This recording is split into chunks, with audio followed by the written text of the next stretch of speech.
सभी साथियों से गुजारिश कि वो आए हुए वक्ताओं के विचार सुने और प्रोग्राम की शोभा बढ़ाएं।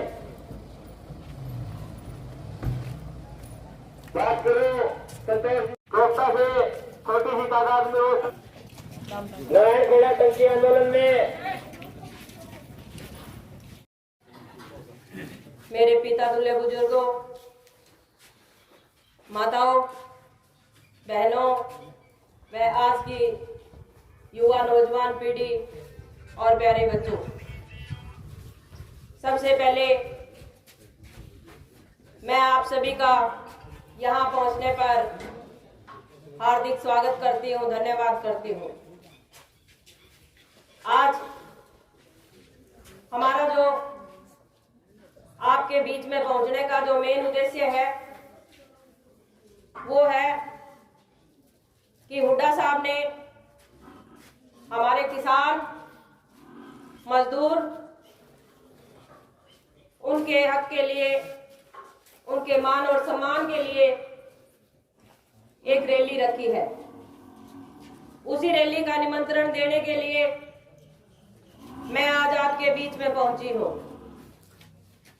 तो मेरी आप सभी से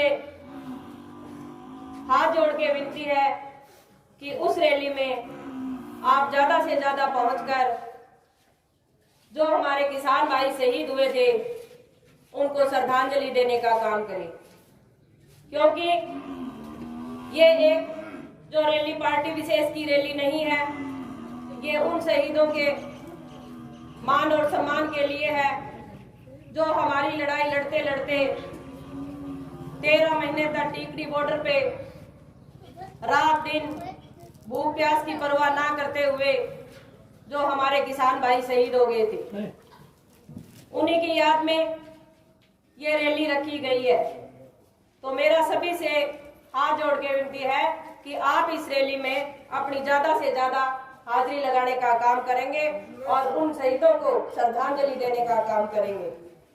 आपने देखा होगा कि बीजेपी सरकार को आए 9 से अधिक साल हो गए, ऐसा कोई वर्ग नहीं है जो इस बीजेपी सरकार के खिलाफ धरनों पे ना बैठा हो। आपने देखा होगा कि जब से ये सरकार आई है, शुरू से लेके आज तक ये किसान विरोधी सरकार रही है। इसने किसानों के हक देने की बजाय उन पे लाठीचार्ज करवाए, यहाँ तक कि जो हमारे किसान भाई शहीद हुए उन्हें शहीद का दर्जा ना देते हुए उन्हें देशद्रोही का दर्जा देने का काम किया। आपने देखा होगा कि आज हमारा किसान जो फसल के हमारे किसानों के रेट मिलने चाहिए, आज के दिन वो रेट नहीं है। आप देख रहे हो कि कीटनाशक दवाइयां, डीजल के दाम, खाद बीज कितनी महंगी हो चुकी है। यहाँ तक कि ये चीज भी आपके सामने है। कल मैं नाथुश्री जोपटा में गई थी तो वहां पे मैंने देखा था कि जो हमारे किसान भाई खाद के लिए लाइनों में लग के 2-2, 3-3 घंटा वेट करके जो अपनी फसल बोनी है, उसके लिए जो खाद एकत्रित करनी है, उसके लिए हमें आज के दिन 2-2, 3-3 घंटे लाइनों में लगना पड़ता है। मैं इन बीजेपी वालों से पूछना चाहती हूँ कि जो किसान, जो हमारा पेट भरता है, आज वो किसान, उस किसान की दुर्दशा इतनी नाजुक हो चुकी है कि वो किसान चिल्ला रहा है और ये सुनाई नहीं कर रहे। आप देख रहे हो कि जो हमारे बीज की बात करते हैं तो पीछे जो नरमे की फसल खराब हुई है, एक तो एक रेट देना तो बहुत दूर की बात है। इन्होंने जो पुराने बीज थे, जो नरमा के बीज थे, वो भी हमें घटिया क्वालिटी के देके हमारी जो खेती है उसको बंजर बनाने का काम किया। खाद भी दे रहे हैं, स्प्रे भी दे रहे हैं, तो भी घटिया क्वालिटी की देते हैं। ये चाहते हैं कि किसी भी तरह किसान को मारा जाए और उसकी फसल है और उसकी जो भूमि है उसको नष्ट किया जाए।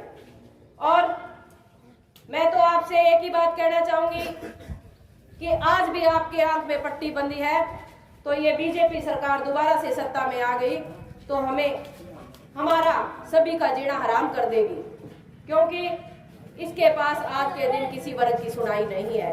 तो हमें एक ही सबको एक साथ खड़ा होना है और 36 बिरादरी को साथ लेके और भाईचारा बना के 24 की रैली को कामयाब करना है, क्योंकि जिस दिन 24 की रैली हमारे किसान भाइयों को श्रद्धांजलि दी जाएगी और हम एकत्रित होकर श्रद्धांजलि देंगे, तो ये बीजेपी के मुंह पे सबसे बड़ा तमाचा होगा।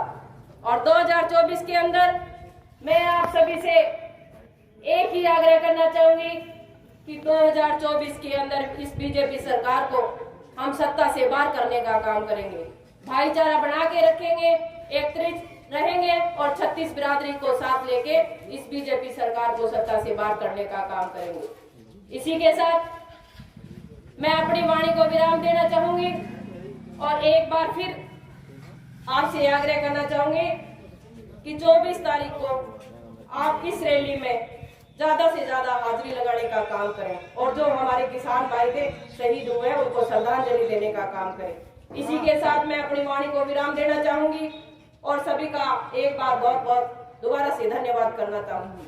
धन्यवाद। जय हिंद, जय भारत। और एक मेरी तरफ से ये निमंत्रण है कि पहले आप सारे इकट्ठे होके दड़बा आओगे और दड़बा में चाय पानी नाश्ते का प्रोग्राम किया हुआ है, तो वहां से चाय नाश्ता करके और फिर सारे इकट्ठे होकर रैली में चलेंगे। धन्यवाद। जय हिंद, जय भारत।